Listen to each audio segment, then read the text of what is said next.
नमस्कार, मेरा नाम प्रियंका है। मैं भुवनेश्वर उड़ीसा से हूँ और हम लोग अभी बेंगलोर में रहते हैं। तो मैं आज जिस टॉपिक पे बात करने जा रही हूँ वो मेकल्स डाइवर्टिकुलम के ऊपर है। मेकल्स डाइवर्टिकुलम एक रेयर डिजीज़ है जो कि 1 से 2% पॉपुलेशन को होती है out of the entire population. And मेरा एक ये पर्सनल एक्सपीरियंस हो गया है 3 महीने पहले, इसीलिए मैं इस बारे में आपसे बात करना चाहती हूँ। मेकल्स डाइवर्टिकुलम होता क्या है, पहले उस बारे में जान लेते हैं। जैसे आपके टिश्यूज़ होते हैं आपके स्टमक में या पैनक्रियाज में, वैसे टिश्यूज़ अगर आपके स्मॉल इंटेस्टाइन में है तो उसको मेकल्स डाइवर्टिकुलम बोलते हैं उस कंडीशन को। ये कब होता है बच्चों को? बच्चे जब सिंस बर्थ, जब उनका जन्म होता है तब से ही ये कंडीशन होता है। ऐसा कुछ नहीं कि आफ्टर बर्थ उन्होंने कुछ खा लिया, कुछ कर लिया तो उसके बाद होता है, वैसा नहीं है। ये उनके फीटल स्टेज से ही होता ही है एंड आफ्टर बर्थ ये बड़ा होते जाता है साइज में। एंड 7-8 साल तक पता चल जाता है अगर किसी बच्चे को, तो तब तक पता चल जाता है कि ये मेकल्स डाइवर्टिकुलम है इनको। अब इसका कोई भी सिम्टम नहीं है कि अच्छा ये हो रहा है तो ये मेकल्स है या ये हो रहा है तो ये मेकल्स है। ये कम्प्लीटली एसिम्प्टोमेटिक है। 1-2 सिम्टम कभी निकलता है तो फिर जब आप डॉक्टर के पास लेके जाते हो वो मल्टीपल टेस्ट करते हैं, फिर पता चलता है अगर उनको मेकल्स है या नहीं। ये जो एक्सपीरियंस था हमारा बहुत ही ज़्यादा इमोशनल था, ट्रॉमेटिक था, क्योंकि इस बारे में हमें पता नहीं था। ये पहली बार था जब मुझे डॉक्टर ने बोला कि ही हैज़ मेकल्स डाइवर्टिकुलम, तो मैं गूगल पे सर्च करी ये चीज़ होती क्या है, क्योंकि डॉक्टर्स के अलावा आई डोंट थिंक कि बहुत पेरेंट्स को पता है कि ये एग्जैक्टली होता है क्या। क्योंकि आपने कभी सुना होगा कि कोई ट्यूमर है, अल्सर है, ये है, तो these are very common diseases जो हमें पता है। बट मेकल्स डाइवर्टिकुलम करके क्या होता है वो हमें पता नहीं था। ये बात है अक्टूबर की। 20 अक्टूबर को जब मैं ऑफिस से वापस आई, मुझे तब तक पता चला कि उसको 1-2 बार उल्टी हो चुकी है। एंड उल्टी नॉर्मल उल्टी हुई थी, जो उसने खाना खाया था वही उसने वॉमिट कर दिया था, और वो 3 साल का बच्चा है। तो मुझे लगा कोई डाइजेशन का इशू है, कुछ है। तो मेरा बेटा नॉर्मली खेल रहा था, वो उस दिन शाम को भी 6:30-7 बजे तक वो खेल रहा था नीचे। 8 बजे जब वो घर वापस आया तब मैंने देखा कि उसने ब्लैक कलर की पॉटी की हुई है। मैं हमेशा सिंस इस बर्थ में हमेशा नोटिस करती हूँ कि अगर उसने उल्टी की है, पॉटी की है, तो अगर कोई चेंज इन कलर है, कुछ है, तो क्यों है। तो मैं ये नॉर्मली, क्योंकि वो बहुत छोटा है, वो उसको पता नहीं होता है कि क्या चेंजेस है क्या नहीं है, वो बोल भी नहीं पाता है कि अगर स्टमक पेन एक है, कुछ है। तो मैं ये सारी चीज़ें मॉनिटर करती हूँ। तो मुझे लगा कि कुछ गलत है।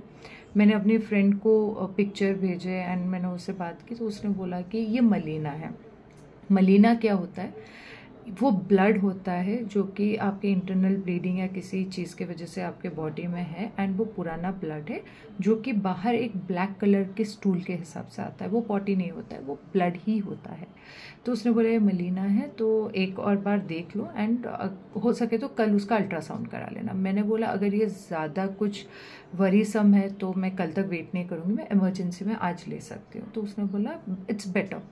तो हम लोग चले गए, यहाँ पे पास में ही एक हॉस्पिटल है, वहाँ पे हम लोग चले गए उसको लेके। एंड उन्होंने, जब डॉक्टर ने भी पिक्चर्स देखे तो उन्होंने बोला कि इसको एडमिट करना पड़ेगा इमरजेंसी में। तो मैंने बोला ठीक है। तो जब तक उसके हाथ में कैन्यूला वगैरह उन्होंने डाला एंड सारे फॉर्मेलिटीज़ हुए, एडमिशन के, रूम एलोकेशन हुआ, तब तक रात के 12-12:30 बज गए थे। जब तक हम रूम में गए तब तक वो सारी नर्सेज आ गई थी ब्लड टेस्ट के लिए। उन्होंने ब्लड ले लिया इसका टेस्ट के लिए एंड उन्होंने हाई प्रायोरिटी पे ये किया। तो आधे घंटे में उसके ब्लड के रिपोर्ट्स आ गए थे। उसमें उसका हीमोग्लोबिन निकला 6, जो कि बच्चों के लिए बहुत ही ज़्यादा कम होता है। तो डॉक्टर ने मुझे पहले तो डांटा कि आपको कैसे पता नहीं चला कि उसका इतना कम हीमोग्लोबिन है, वो तो बच्चा बिल्कुल डिजी हो जाता होगा, सोता रहता होगा। मैंने बोला वो शाम तक खेल रहा था, 8 बजे तक वो खेल रहा था, वो अभी भी वैसे का वैसा है। He is hyper active. तो कभी एक्स्ट्रा 15 मिनट भी वो सोया नहीं है आज तक। तो हमें पता कैसे चलेगा कि उसका हीमोग्लोबिन इतना कम है? बच्चे थोड़े टायर्ड लगे या फिर ज़्यादा सोए तो हमें लग सकता है कि कुछ अलग कर रहा है बच्चा, तो हम लोग उस पर ध्यान दें, बट बच्चा एकदम एक्टिव है तो हमें कैसे पता चलेगा। तो उन्होंने बोला ठीक है, अभी अल्ट्रासाउंड करके देखते हैं कि क्या कॉज है, उसके बाद हम प्लान करेंगे कैसे आगे बढ़ना है। तो फिर हम अल्ट्रासाउंड के लिए गए अराउंड 2:30-3 बजे सुबह के। तो जब अल्ट्रासाउंड हुआ सब कुछ नॉर्मल था उसका, सब कुछ, इवन ब्लड रिपोर्ट्स में उसका liver, kidney, everything was fine, ultrasound में सब कुछ अच्छा था। तो डॉक्टर ने बोला अब तो अल्ट्रासाउंड में कुछ पता नहीं चल रहा है, हम सीटी स्कैन करेंगे, लेकिन उससे पहले हमको इसे ब्लड ट्रांसफ्यूज करना पड़ेगा ताकि वो स्टेबल रहे, क्योंकि इसके बाद भी अगर इंटरनल ब्लीडिंग कहीं से हो रही है और ब्लड अगर नीचे गया तो फिर वो प्रॉब्लम हो सकती है। तो फिर इमीडिएटली हमें आईसीयू में शिफ्ट किया गया सुबह 4:30-5 बजे, एंड उसको ब्लड चढ़ा गया कहीं आई थिंक 8 घंटे के लिए, क्योंकि बहुत स्लोली आपको ब्लड दिया जाता है, तो 8 घंटे के लिए उसको ब्लड चढ़ा गया। डॉक्टर ने बोला था आप उसको पानी वगैरह मत देना, क्योंकि अगर सीटी स्कैन करना है तो उससे पहले आप पानी नहीं पिला सकते हो। तो उस दिन ब्लड चढ़ाने के बाद अराउंड 2:30-3 बजे उन्होंने सीटी स्कैन शेड्यूल किया हुआ था, हम लोग सीटी स्कैन के लिए गए। बच्चों का जब सीटी स्कैन होता है तो उनको मूव नहीं करना चाहिए, तो बच्चे तो एक जगह टिकते नहीं हैं, इसीलिए सीटी स्कैन से पहले उन्हें सेडेट किया जाता है, उनको एक जनरल एनेस्थीसिया दिया जाता है सो दैट वो कॉन्स्टेंटली 5 मिनट के लिए सीटी स्कैन दिखा सकें। तो उनको उसको सेडेट किया गया, मैं उसके साथ थी स्कैनिंग रूम में, उसका सीटी स्कैन हुआ, बट उससे भी डॉक्टर को कुछ पता नहीं चला, उनको लगा सब ठीक है, जस्ट एक लेयर ऑफ गैस है पेट में, दैट्स इट, बाकी उनको कुछ नहीं दिखा कि कुछ गलत हो सकता है। तो डॉक्टर ने बोला हमें पता नहीं चल रहा है कि क्या है, तो इसके बाद हम ना न्यूक्लियर स्कैन करेंगे, अगर उससे भी कुछ पता नहीं चलता है तो फिर हम कल एंडोस्कोपी और कोलोनोस्कोपी करेंगे। तो ये न्यूक्लियर स्कैन भी मेरे लिए एक नया टर्म था, मैंने फिर पूछा कि क्या होता है क्या नहीं। तो एक डिफरेंट टाइप का स्कैन होता है जो कि 1-1.5 घंटे तक चलता है। वो सेटअप बिल्कुल सिटी स्कैन की तरह होता है, जिसमें आपको लेटना है एंड आप मूव नहीं कर सकते, क्योंकि वो लोग 1 बाय 1 हर ऑर्गन हर पार्ट को देखते हैं। तो मैंने तब डॉक्टर को बोला कि मैं आज नहीं करवाऊंगी, क्योंकि ऑलरेडी उसको आपने सेडेट किया है, एंड एज अ मदर आप सबको पता है, जो भी मदर्स या पेरेंट्स देख रहे हैं ये, उनको पता है ये कितना डिफ़िकल्ट होता है आपके लिए अपने बच्चे को सेडेट होते या एनेस्थीसिया में देखने। सो वो कुछ भी बड़बड़ाता था, वो रो रहा था, सो वो देखना बहुत मुश्किल होता है। तो मैंने बोला वो ओवरडोज हो सकता है, कुछ हो सकता है, तो मैं आज नहीं करवाऊंगी। तो उन्होंने बोला नहीं, हम इसको सेडेट नहीं करेंगे, आप बस कोई पैर पकड़ लेना, हाथ पकड़ लेना, 1.5 घंटे तक उसको थोड़ा बहला फुसला के आप वहाँ पे लिटाना, एंड हम लोग ये कर लेंगे।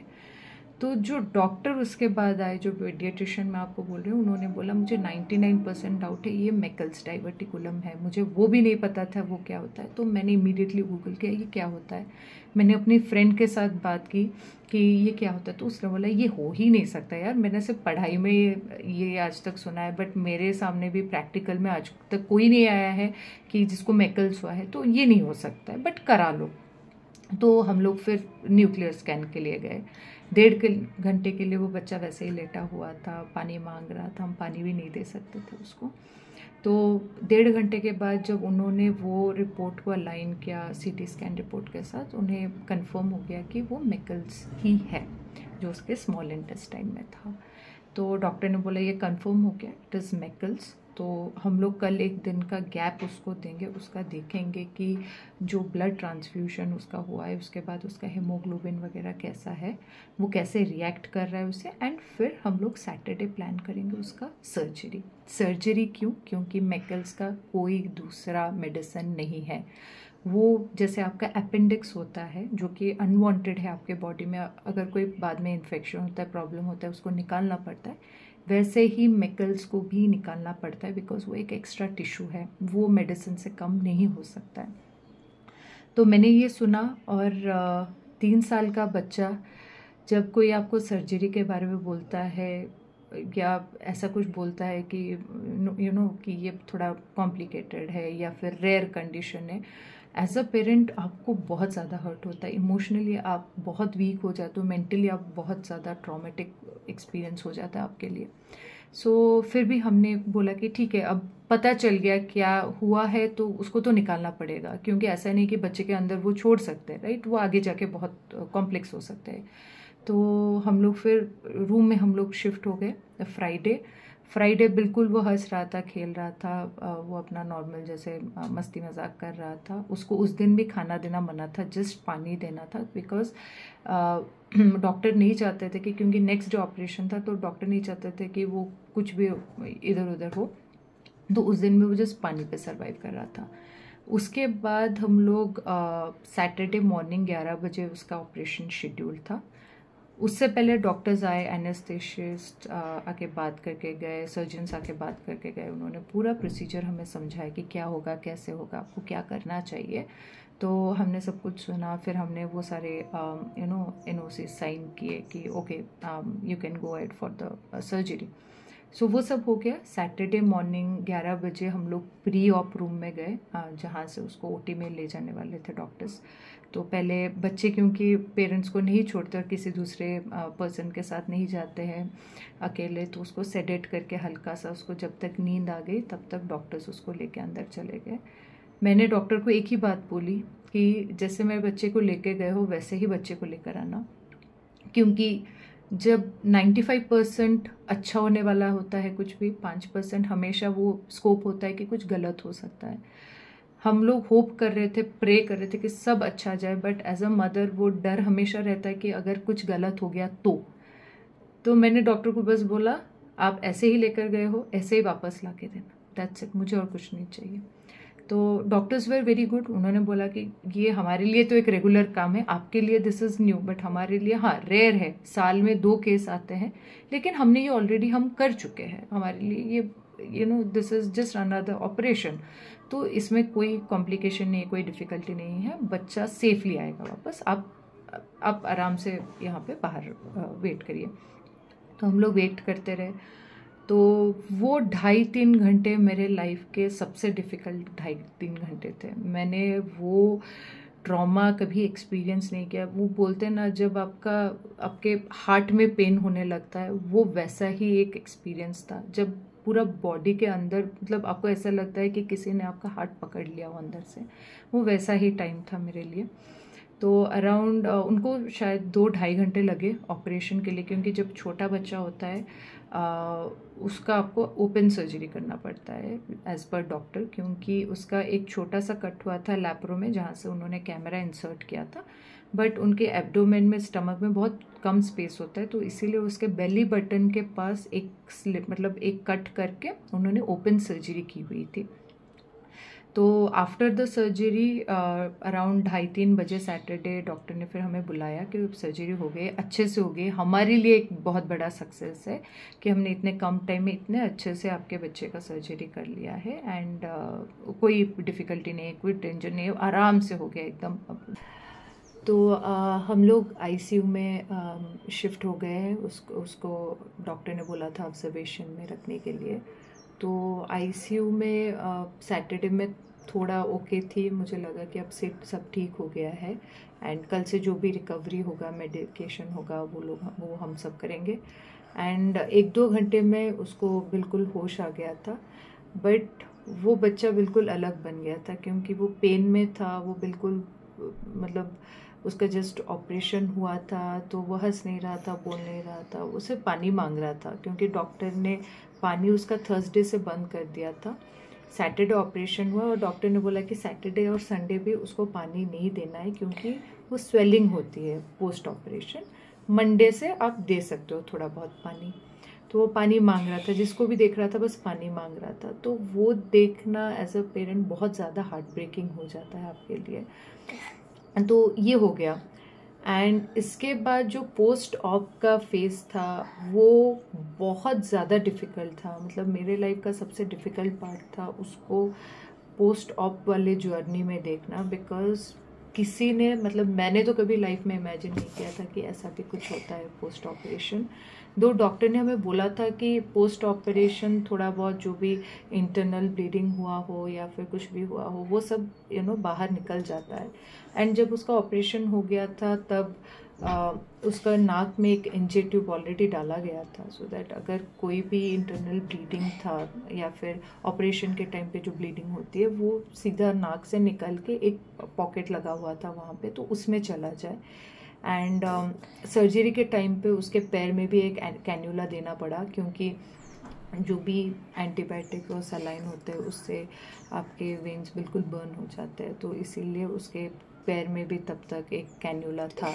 फिर भी वो बच्चा बहुत ज़्यादा ब्रेव था, ये बहुत ज़्यादा ब्रेव है। एंड उसने हमें सिखाया कि होप और पेशेंस कैसे रखना है। दो वो समझ नहीं पाता था तब, फिर भी उसने कभी ट्राई नहीं किया था कि अपना कैन्यूला निकाले या फिर इंजी ट्यूब बाहर निकाले। वो बड़ा पेशेंटली सारा कुछ दिखाता था। उसने हंसना बोलना बंद कर दिया ऑपरेशन के बाद, क्योंकि जिनका भी ऑपरेशन हुआ है, किसी ने आपने अगर अपने फैमिली में किसी को देखा है ऑपरेशन के थ्रू जाते, तो आपको पता है कितना ट्रॉमेटिक होता है, कितना पेनफुल होता है। तो हम एक्सपेक्ट नहीं कर पाएंगे कि बच्चा भी बिल्कुल बैक टू नॉर्मल हो सके आफ्टर ऑपरेशन। तो ये था टिल सर्जरी का जो जर्नी था, ये था। एंड मैं पार्ट 2 में आपको बताऊंगी कि पोस्ट ऑपरेशन क्या हमने देखा, क्या हमने झेला, वो कितना डिफ़िकल्ट था वो फेज़, एंड उसके बाद क्या अच्छा था। आपको उनके डाइट पे कितना ध्यान रखना पड़ता है, उसका रिकवरी कैसे होता है इजीली एंड फास्ट, तो ये मैं आपको पार्ट 2 में बताऊंगी।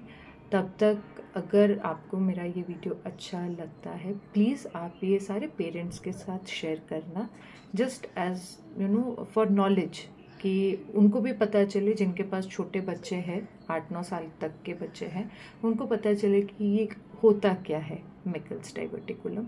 एंड अगर किसी को इस पे कोई भी क्वेश्चंस है, मतलब हमें कैसे पता चला क्या चला, मैंने सब कुछ बोल दिया, बट अगर आपको फर्दर एनी क्वेश्चंस है कि क्या प्रोसेस होता है इसका विथ एक्चुअल स्टेप्स, कि 1 by 1 क्या किया हमने, कैसे किया, मेरा पर्सनल एक्सपीरियंस जो भी है, तो please feel free to write to me. मैं आपके क्वेश्चंस का आंसर भी दूंगी। एंड ये मेरा बेटा है, अब 3.5 साल का है, इसका नाम शिवीन है। So hi hi. So thank you for watching. Hope आपको ये अच्छा लगा हो, होप ये आपको थोड़ा भी नॉलेज दे सके, अगर अबाउट मेकल्स डाइवर्टिकुलम, तो मेरा ये वीडियो बनाना सक्सेसफुल हो जाएगा। Thank you.